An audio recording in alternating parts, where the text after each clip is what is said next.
Hello Killer Bites fans, it's that time of the week again. Time for another disturbing and twisted true crime case that just might keep you up at night.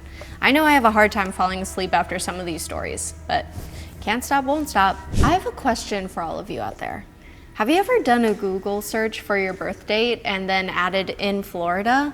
It's a fun game because the headlines that come out of Florida are almost always hard to believe, and there truly is one for every day of the year. If you were to search September 9th, 2006 in Florida, this is the story that pops up. And this story deserves to be at the top of the search results because it's truly an insane and disturbing story. Evil twins and a bachelor party gone horribly, horribly wrong. It's a shame something that was supposed to be such a fun, happy, and joyous occasion turned into something so dark and scary. And because one criminal just doesn't feel like enough for today, let me tell you, this case involves multiple criminals. Buckle up, kids. Let me begin with introducing you to identical twins, Donte and Dante Hall. You heard that correctly. Donte, D-O-N-T-E, and Dante, D-A-N-T-E. Interesting choice their parents made. I'm sure that never gets confusing. Donte and Dante are also known as the evil twins. Some say one twin is more evil than the other, but I'll let you decide for yourselves. Our story starts back in September of 2006 in Lake County, Florida. A group of guys are getting together to celebrate. It's a bachelor party meets house party type of situation. There were about 12 guys all together at this party. They're having a good time drinking and partaking in illegal substances. And no bachelor party is complete without strippers, am I right? 3 strippers arrive at the house somewhere around midnight. Everyone is pumped, ready to turn up. The girls ask if they can go into a back room to change clothes, and then they'll come back out, ready to party. The girls walk down the hall into a back bedroom. They emerge minutes later and return to the living room area.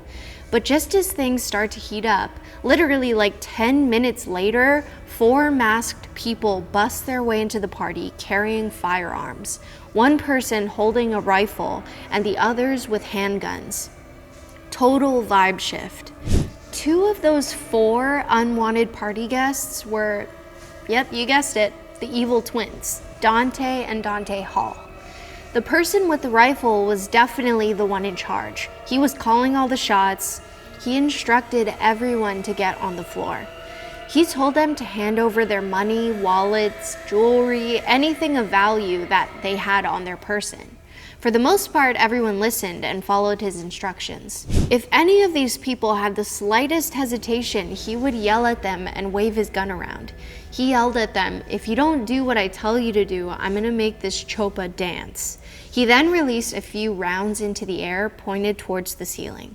Keeson Evans, one of the partygoers, in an attempt to distract and appease the intruders, stated that there was a box of money in the back room. The man with the rifle then headed to the back room, only to find that the door was locked. Now he's pissed, so he goes right back out to the living room like a bat out of hell. He fires multiple rounds that are aimed at Keeson. One of the bullets knocks out the lights. Now it's dark and people are screaming. This is terrifying. Everyone is panicking. More shots are fired when the intruders finally cease fire and they make a run for it.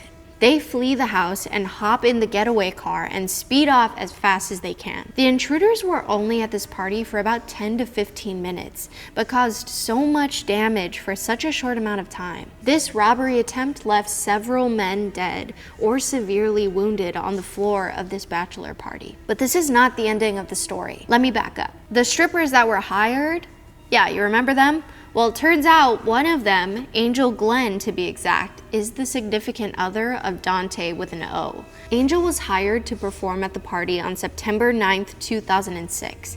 She told Donte about her gig and about the party, and that's when Donte got the brilliant idea to take advantage of this situation and rob the people at said party. And so Donte and Angel devised a plan that when the girls were to go into the back room to change their clothes, Angel would call Donte to give him a breakdown of the room. Angel was on the phone with Donte, giving him the details of who was wearing an expensive watch, or who had on gold, or who was carrying anything expensive.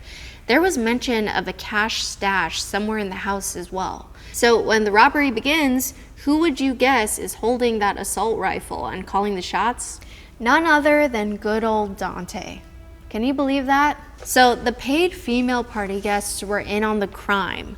Those women walked into that party, sized up every single one of those men, and then Angel turned around and reported back to her boo thing, Donte. I cannot understand why she went along with this plan. It's so unnecessary. If you were hired to go to this party and they planned on giving you tips, you are always going to walk away with money. You don't need to bring weapons into this.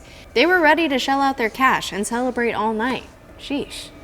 This was a senseless act of robbery that led to multiple people injured and the loss of 2 people's lives.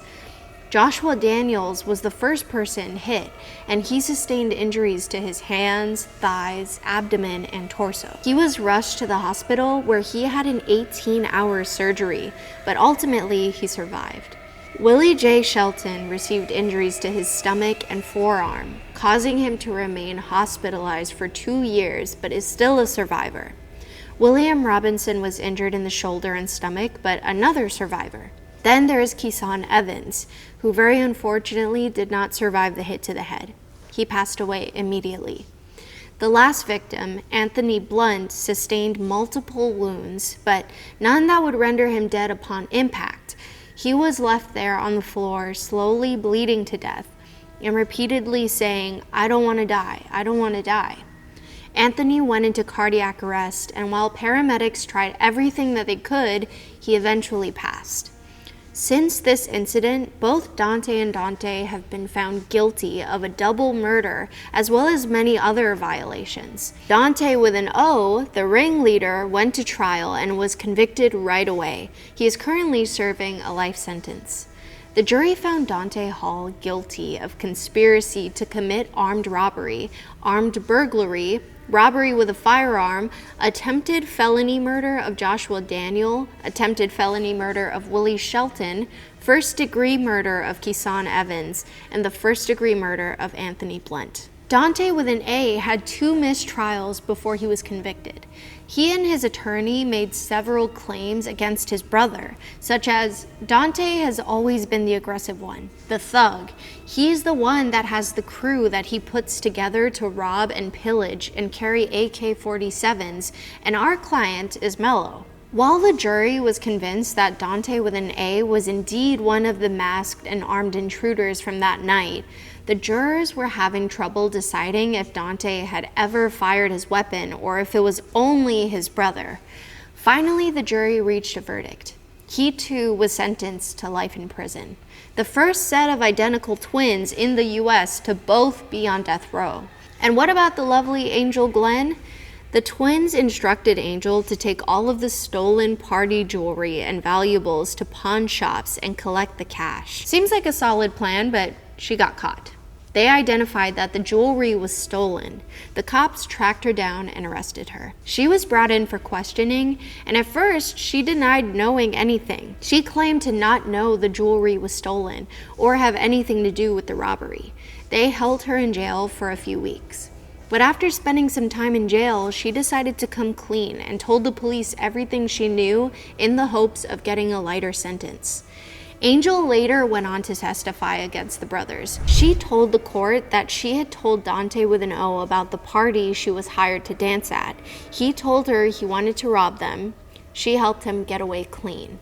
She was sentenced to 10 years in prison. Not long enough in my opinion, but okay. I'm sure you're wondering, what about the other 2 intruders? Who are they and what happened to them? These 2 go by the code names Shoo Shoo and Pig. And I honestly can't believe I'm saying this, but they were never identified. Can you believe that? If you know anything about these 2 men, who they are or where they are, don't put it in the comments, contact the police. Okay, y'all, this story is insane. A night that was supposed to be about something beautiful, celebrating the marriage of a dear friend, turned into something so ugly. So what are your thoughts on the evil twins? Do you think one or both of the twins are at fault for this crime? Do you think they are equally to blame? It seems pretty clear to me that they are both responsible, as well as the other masked intruders and the strippers. They all had the intent to commit a crime. breaking and entering, firearms, robbing people. I mean, the list goes on and on. But that's enough about what I think. What do you guys think about this case? Let us know in the comments below. This has been another episode of Killer Bites. I'm Brandi. Thanks for watching and hope to see you again soon. Stay safe out there.